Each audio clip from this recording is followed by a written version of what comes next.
মা যাতে কখনো ছেলেকে বাইরে স্কুলে বা বাইরে পাঠিয়ে চিন্তা থাকতে না হয়, এই ধরনের সমাজ গঠনের জন্য আমাদের ইনশাআল্লাহ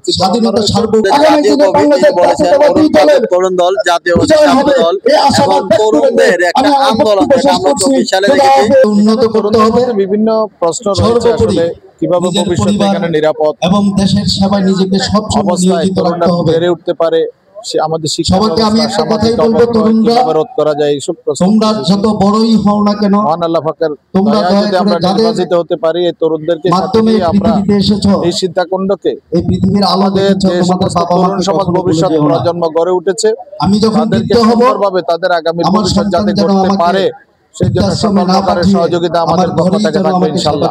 আপনারা জানেন ইতিমধ্যে আমাদের ভারপ্রাপ্ত চেয়ারম্যান বাংলাদেশের আগামী জননেতা তারেক রহমান ঘোষণা করেছে যে তারুণ্য বর্তমানে যারা তরুণ তাদেরকে ভালোভাবে শিক্ষিত এবং গড়ে তোলার জন্য যে সকল প্রকল্প সবগুলো প্রকল্প আমাদের যে একত্রিত কর্মসূচি রয়েছে সেখানের মধ্যে দেওয়া রয়েছে, ওই অনুপাতে আমাদের ভবিষ্যৎ প্রজন্ম যাতে সঠিকভাবে নিজেদেরকে গড়ে ওঠার মাধ্যমে বাংলাদেশকে সকলের বসবাস উপযোগী একটা এলাকা হিসেবে আমরা গড়ে তুলতে পারি।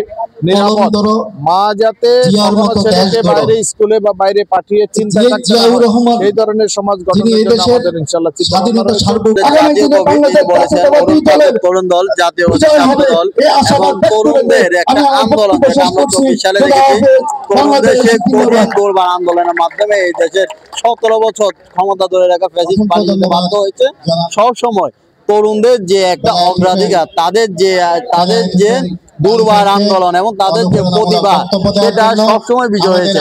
এবং আজকে যে প্রোগ্রামটা ফিউচার লিডার্স ফাউন্ডেশন এবং আজকে এটা যে প্রধান উদ্যোক্তা কাজী মোহাম্মদ সালাউদ্দিন, আমাদের কাজী মোহাম্মদ সালাউদ্দিনের কাছে আমাদের অবশ্যই অনেক বেশি আশা ভরসা এবং থাকবে, যেটা হচ্ছে যেন ভবিষ্যৎ তরুণরা যেন এই দেশ গড়তে এবং আধুনিক সিদ্ধান্ত করতে এগিয়ে আসতে পারে। সেক্ষেত্রে আপনি আমাদের তরুণদেরকে সুযোগ করে দিবেন এবং একটা আধুনিক সিদ্ধান্ত করবেন। আমরা এবারে আমরা প্রথমবারের মতো ভোট দিতে পারবো। আমরা তরুণরা অবশ্যই চাই দেশে অবশ্যই একটা ফেয়ার ইলেকশন হোক, এটা আমাদের প্রথম চাওয়া। দ্বিতীয়ত, আমি যেহেতু সীতাকুণ্ডের বাসিন্দা, আমি সীতাকুণ্ডের মনোনীত প্রার্থীর কাছে আমার বিনীত আবেদন থাকবে, সীতাকুণ্ড পুরো বাংলাদেশের কাছে একটা কমার্শিয়াল হাব হিসেবে পরিচিত।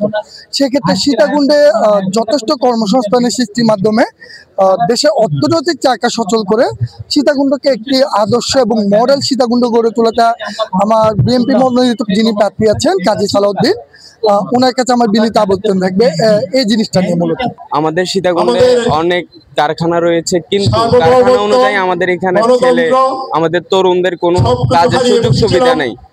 আমি একজন তরুণ হিসেবে আশা করি আমাদের সীতাকুণ্ডের যত কারখানা রয়েছে সব কারখানায় আমাদের সীতাকুণ্ডের যুবকদের যাতে কর্মের সুযোগ সুবিধা করে দেওয়া হয়। আগামী তরুণদের রাজনীতি করার জন্য এবং তরুণদের নিয়ে আগামী সীতাকুণ্ড করার জন্য আমাদেরকে ঐক্যবদ্ধভাবে কাজ করতে চাই। আমরা কাজ করতে চাই, পাশাপাশি সীতাকুণ্ডটা বেকার মুক্ত এবং তরুণদের যে আমাদের বিভিন্ন ইন্ডাস্ট্রি কারখানা রয়েছে তাদের জন্য, তরুণদের জন্য আমাদের যে একটি বিশেষ কর্মসংস্থান সহ সকল কিছু মিলিয়ে আমরা চাই আগামী তরুণদের বাংলাদেশটা হোক সুন্দর এবং আগামী সম্ভাবনা বাংলাদেশ হওয়ার জন্য আমরা সকলে ঐক্যবদ্ধ।